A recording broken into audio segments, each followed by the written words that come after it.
Hi, my name is William F. Wise, Bill Wise, and my place of birth is Hartford, Connecticut, and I live in West Hartford, Connecticut. I'm age 52. And the next question I would like to answer is, were you reared in a religious or non-religious home? If religious, what religion?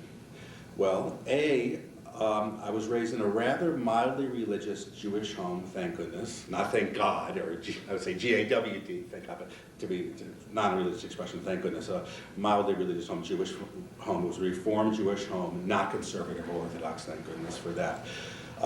Next question, are you a first, second, or third generation atheist? I'm a first generation atheist.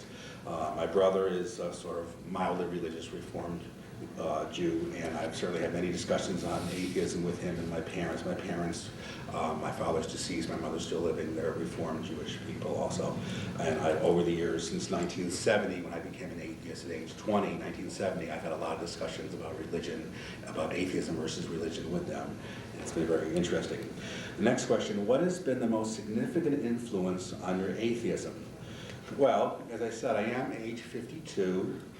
And I've been an atheist since age 20, 1970. But the most significant influence on my atheism, besides first hearing Madeline Murray O'Hare, Dr. O'Hare, on a local Hartford, Connecticut radio talk show, WTIC 1080, in 1978, which helped me to become later on a member of American Atheists, was fortunately my good background and intense interest in science and math, particularly astronomy, astrophysics, and cosmology as an amateur astronomer, since I was a small boy in the late 1950s, early 1960s. So that helped me along the way to become an atheist by age 20, although I never was really religious in the first place. Even in the 1960s, mid to late 60s as a teenager, I wasn't really a religious person. I did, unfortunately have a bar mitzvah 1963 at age 13, which I regret, although the presents were fun. That's the only good thing, getting presents, but I was only 13 then, so. But nevertheless, I wasn't really religious. I just didn't think too much about it, but I had a good background in science, astronomy, especially astronomy, cosmology as an amateur astronomer since I was a small boy. And it started me being very skeptical, thinking of the philosophies of religion, theologies, which is a ridiculous philosophy, and it helped me to be very critical thinking and skepticism in the scientific method. So that by age 1970, when I was 20, I realized that I was an atheist. And I did join the American Atheist Center in 1983. I've been a member since January or February 1983 with American Atheists. And just to say one more thing, I'm a member of a local atheist chapter in Connecticut called Northeast Atheist Association, also since 1983. We used to be the Connecticut chapter of American Atheists. So I hope maybe we'll rejoin American Atheists in the future again. Now the next question is, what has life been for you as an atheist in America? Well, fortunately, not too bad for me personally, because my religious friends do fortunately like me. I am a nice guy, I'm a nice person, even though they may disagree with my most very logical and rational positions as an atheist as well as a liberal Democrat. And my Jewish family, even the more conservative or even some Orthodox extended family members do still love me and respect me, because they all, for the most part, are politically liberal Democrats, at least, even though they're not atheists, unfortunately. So they certainly agree totally with the separation of state and church, and are politically liberal. They're pro-choice on abortion and things like that. But, however, I have had problems, which I term religious garbage, religious shit, if I can say that word, S-H-I-T, religious shit, from religious people, and I'll explain.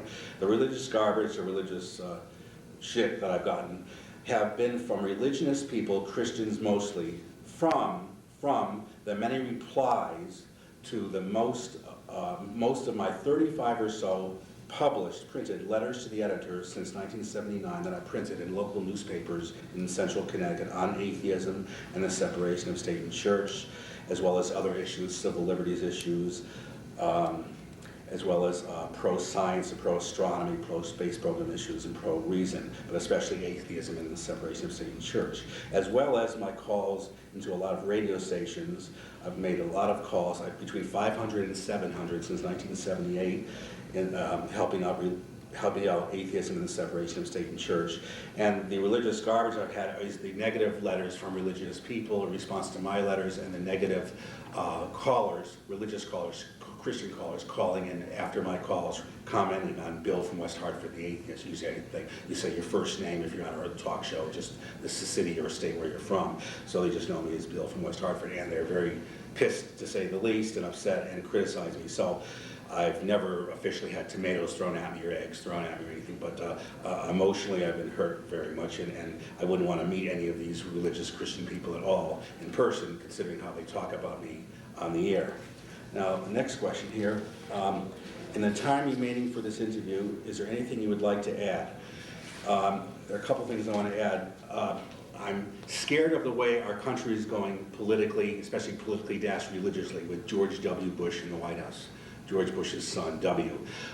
The Christian right, the religious right, the horrible things that we have been talking about here at this convention, politically and internationally, what's going on in the world, like this story of besieged, international warfare, which many of the religious people that aren't Christians think of things like prophecy, revelation, the rapture, all this stuff, which is garbage, mythical, totally mythical things that Jesus is coming down in a cloud or something, or Jesus will say the saviors will be sent up to heaven, and the religious people and all this stupid mythical rapture stuff, prophecy stuff, is wrong. The real life version, the real life secular, non-religious reality version is bad war of some form or another, either a war that's going right now between the Palestinians and Israelis, which is bad enough, or B, if it should get worse, in a more conventional war where other Arab countries come into it, or even worse than that, if the United States gets into it. We're already in Afghanistan right now, or worse than that, if it should lead to a chemical, biological, nuclear war of some kind. I don't mean necessarily a global nuclear war between us and Russia. Russia's not the Soviet Union anymore. It looks like there's no, I guess, no danger of a worldwide global nuclear war, but something short of that, a limited nuclear war. So internationally, because of religion, because of fundamentalist Islam especially, and fundamentalist Christianity, Orthodox Judaism, three major fundamentalist versions of the three major religions, I'm worried internationally where it's leading in the Middle East towards, I hope not, but maybe some kind of a horrible situation. And then domestically with George W. Bush and John Ashcroft, the Attorney General, very fundamentalist right-wing Attorney General, and the rest of the people in power now, he is worse than Ronald Reagan was, and I was sickened to my stomach when Ronald Reagan won the election in November 1980. If Ronald Reagan is an F-, as I would grade him, and George Bush Sr. was an F minus 2, then George W. Bush is a Z. On a scale of A to F, he's so bad a Z. He talks about faith-based things, faith-based government money going directly to churches and synagogues and mosques.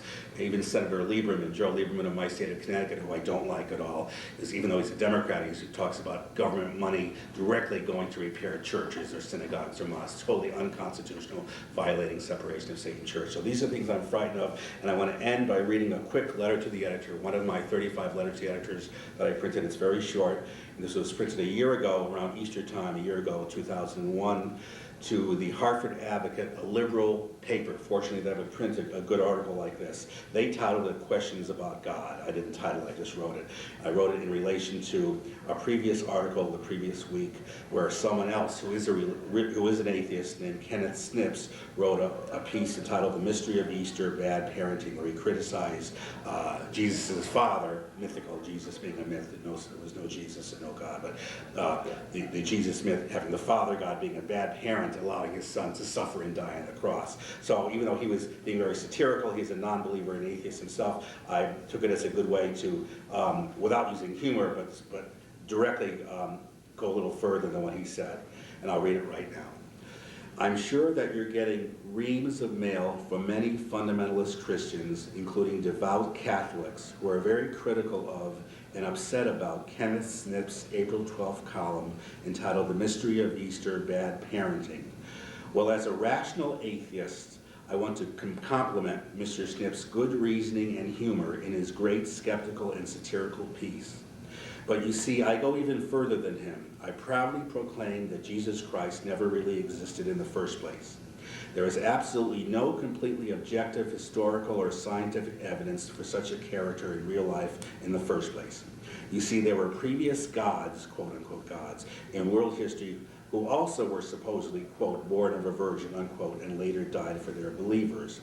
Mr. Snips is correct when he says that God, quotes from the word God, if he indeed exists, which I say no, he doesn't, is irrational. Not only does this supposed God allow his offspring to apparently suffer immensely and then die, but the flowing of Christ's blood is supposed to, quote, the flowing of Christ's blood, unquote, is supposed to, quote, wash away people's sins, unquote. Whatever a sin is in the first place, I do not know. I certainly know what a crime is, though. But that's totally irrational and psychotic, as Snips points out. How can logically somebody's, quote, flowing gory blood, unquote, 2,000 years ago, quote, wash away anybody's sins today, unquote? If we really want to know the true nature of the cosmos, universe, as an amateur astronomer myself, I say get into science, particularly astronomy, cosmology, and our NASA space program.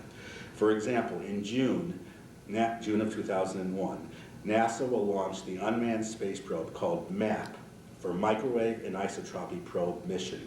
It is scheduled, when all the data is finally in 2003, to very finely measure the leftover 3-degree Kelvin microwave radiation from the Big Bang, not God, that created our universe 12 to 15 billion years ago.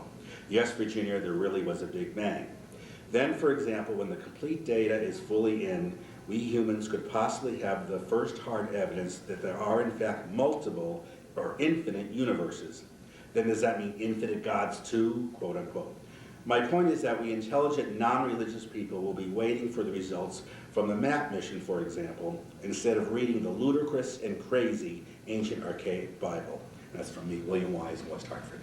I want to thank you very much.